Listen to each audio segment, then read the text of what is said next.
Which brings us to Clover Lanes, where it is not the size of the bowler in the fight, it's the size of the fight in the bowler. Fight in the bowler. Fight in the bowler. Please don't go. You know I can't do To the man who said yes.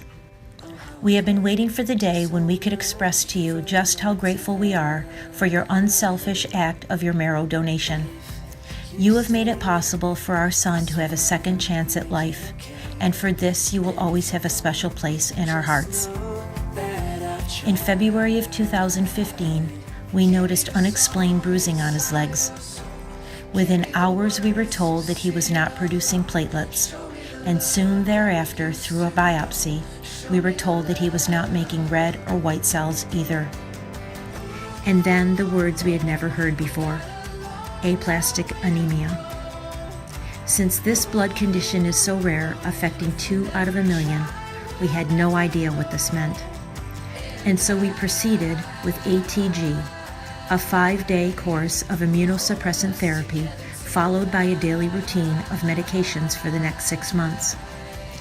He required both red cell and platelet transfusions twice a week. In and out of the hospital for the next few months, waiting for some signs of cell production, our days and weeks felt like we were on an emotional roller coaster. Any spike in the levels gave us hope, only to be crushed the next week with falling numbers. Wearing a mask in public and staying away from school, he still managed to stay positive, making the most out of the days when his white counts were just high enough to keep him from getting an infection.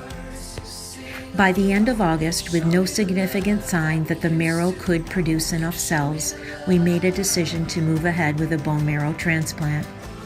His restricted lifestyle, coupled with the transfusion-dependent life and dangers of toxic medications, it was time.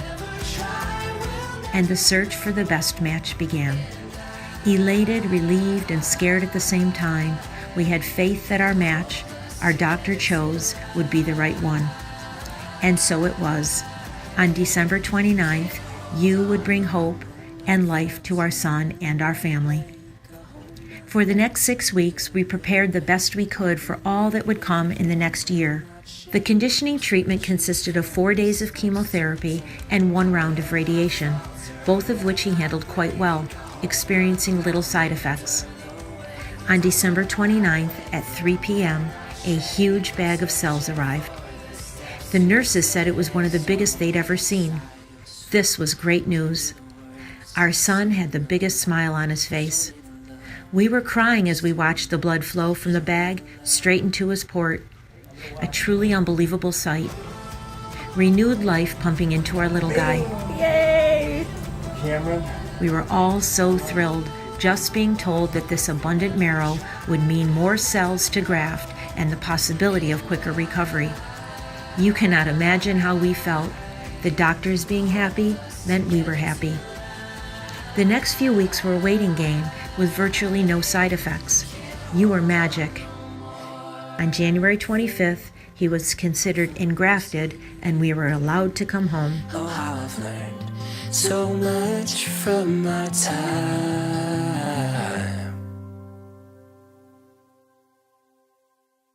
Please don't go. You know I can't do this on my own. Oh, how I've learned. Well, it all started at Texas Children's Hospital in Houston. My son was diagnosed with CDH, which means congenital diaphragmatic hernia. He had to go straight to the NICU after he was being born. He was very sick. So one day I was walking around with my son at Texas Children's Hospital, and there was a table set up. They said that they were trying to get recipients to donate bone marrow, and that it was very tough because people were scared of the pain involved. So I just took a cotton swab in my mouth and I gave my swab, told them have a great day, but I really didn't think anything was going to happen. We ended up leaving the hospital about mid-September, and in October, about 3 weeks after we left, I got a phone call saying that I matched up with a boy. That's all they could tell me, that it was a boy and his age, and if I was still willing to donate, and I told them absolutely. Hey, old friend, finally seen you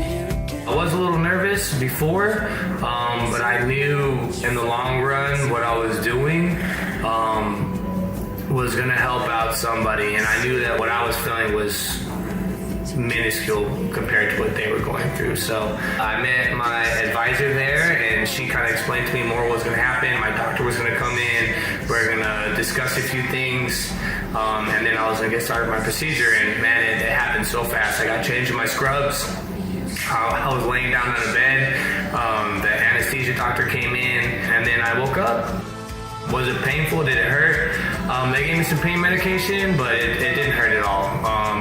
I donated on a Monday, I was off on Tuesday, and then I was back at work on Wednesday. And I will hold us together till We had to remain anonymous for a year before you could meet whoever you donated to. It was your choice, so you had to give consent. Both parties had to give consent for them to meet, and they let me know after a year's been up. I kind of been counting down the days. The Hurwitzes were also very excited, and they said they wanted to meet me, so we both exchanged our information, and Karen called me right away. We met up in Connecticut at a little diner, and there was a lot of hugs, a lot of tears, and we were just so excited to meet them, and I was so excited to meet Cameron and to see what an awesome young man he was. And what I did was so easy, and what Cameron did was so tough, and he's a real hero, and I'm very, very proud of him. if we never try, we'll never know.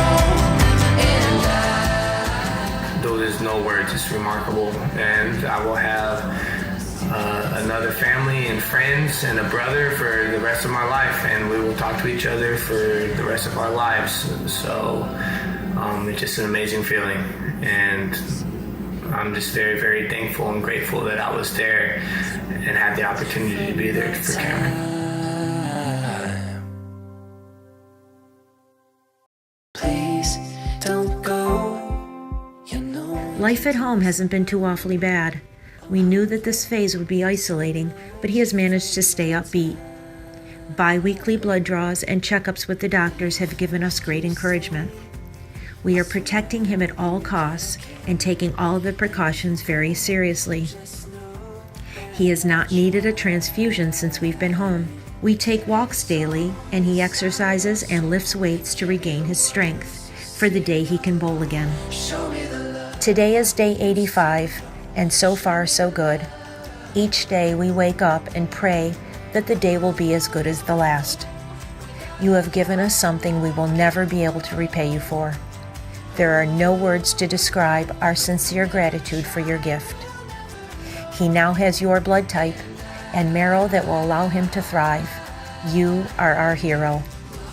It is our wish that someday you have the opportunity to meet our beautiful son, who cherishes and makes the most out of each day that he has given. May you be blessed with good health and a lifetime of joyous days and much love in your life. Sincerely, a grateful mom, dad, brother, and your match. I see I'm all the things you give it to me, and I'm no longer scared to roll the dice. Give me the song inside your soul, give me the words to sing along. Show me the love that we used to know. Show me the love.